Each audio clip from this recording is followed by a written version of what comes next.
Hello everyone, welcome to my video. I am an engineering student at EMU. I will talk about three-phase induction motor. You can see the induction motor here.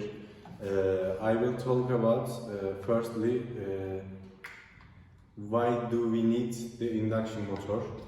The invention of the induction motor has changed the world order in a very positive way.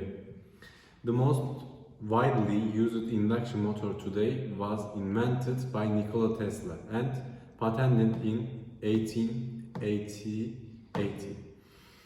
Most of the electricity consumption in the world originates from these motors. Why induction motors so useful?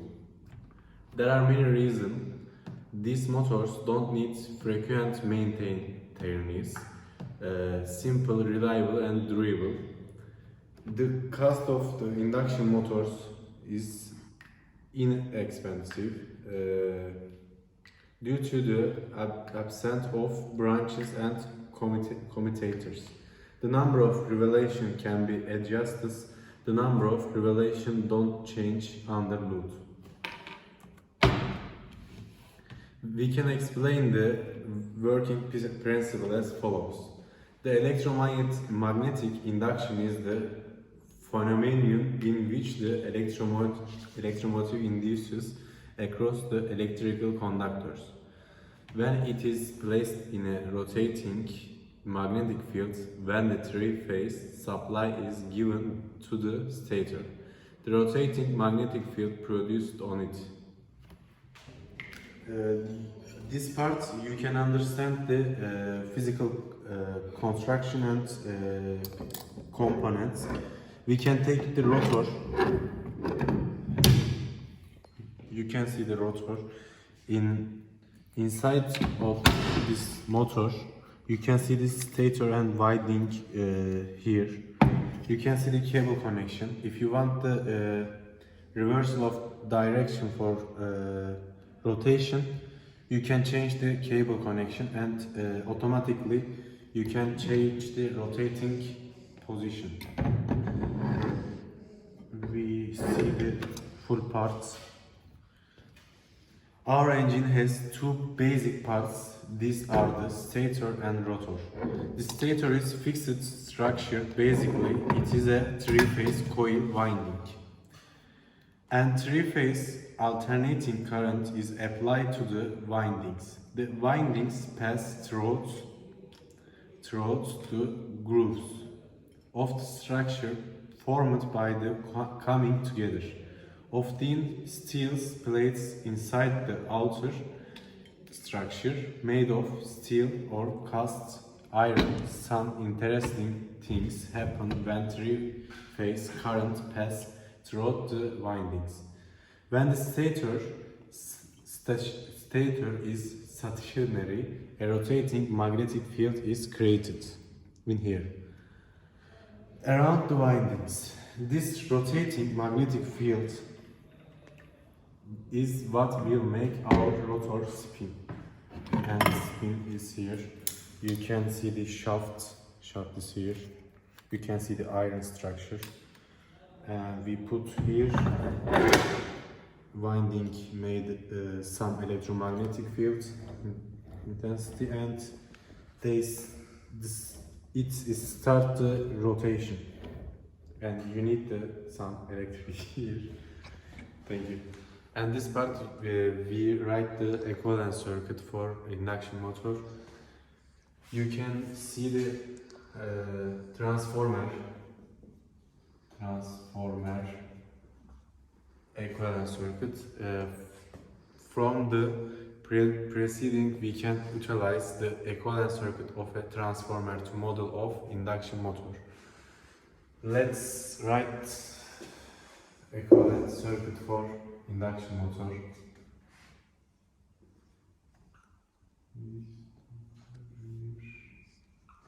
I1 represents stator resistance, and we have stator reactance, and we here this It's a magnetizing current and some rotor reactance here. You can follow. And here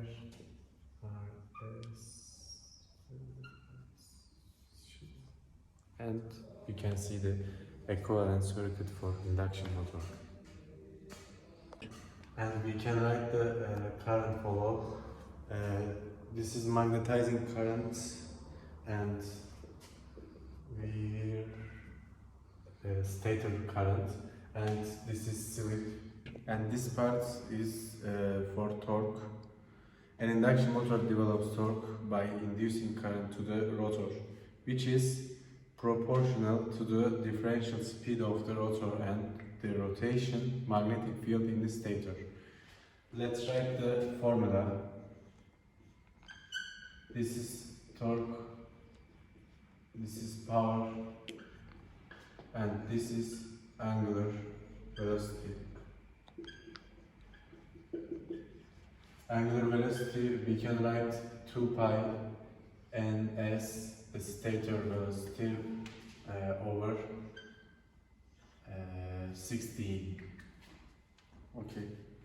When we talk about the startup for induction motor, we can say easily we don't need the first start for induction motor. A three-phase induction motor is self-starting.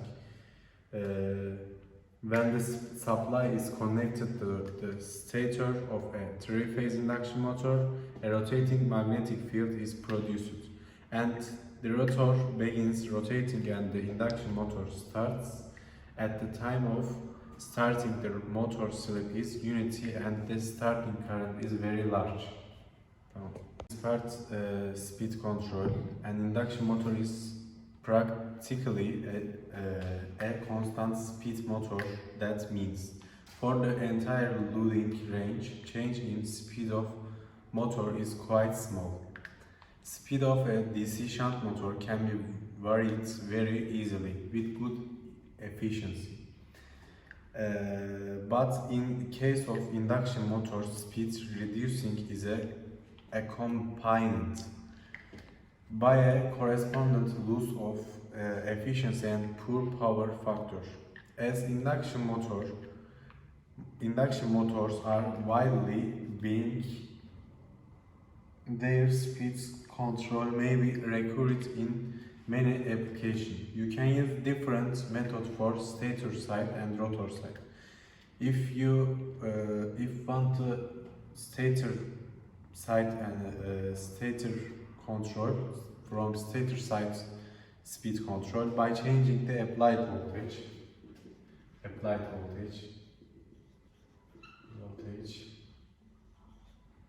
and we can write by changing the applied frequency, and we know the frequency formula. Constant VF, V over F control of induction motor, and changing the number of stator pole. Speed control from rotor side, we can write this stator side, and we can write the rotor sides here. Rotor rheostat control, cost code operation, and by injected EMF in rotor circuit. In this part, rotational reversal, the method of changing the direction of rotation of an induction motor depends on whether it is a three-phase or a single-phase machine. A three-phase motor can be reversed by swapping any two of its phase connections. I showed before the first part. Motors required to change direction regularly will have extra switching contacts in their controller. To reverse rotation as needed, a variable frequency drive nearly always permits reversal by electronically changing the phase sequence of voltage applied. to apply to the motor.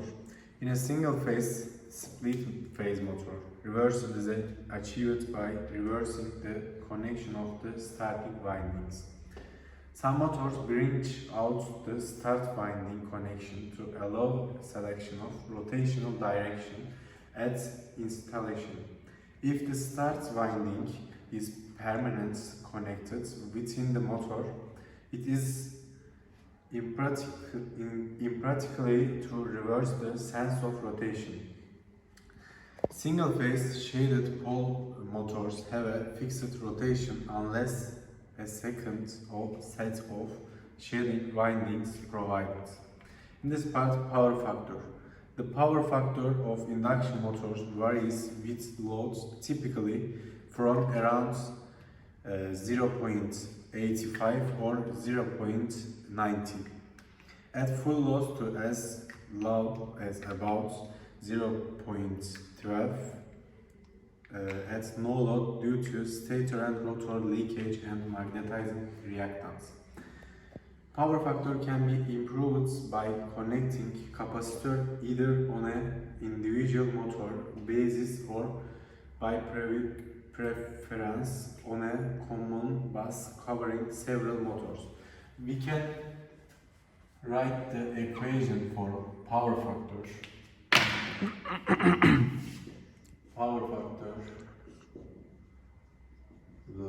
it's for lagging. We can see in the question. We can write cosine PF. It's easy. And end of this part.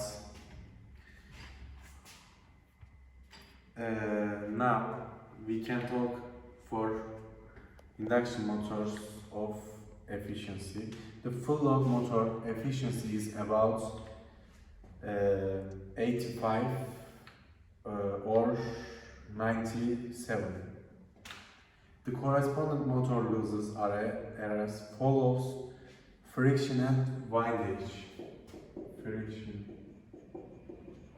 and windage. It's so important for this stator losses, rotor losses, third losses, motor losses, rotor losses, and loss of iron or core losses. It's iron or core losses. We can write the efficiency formula.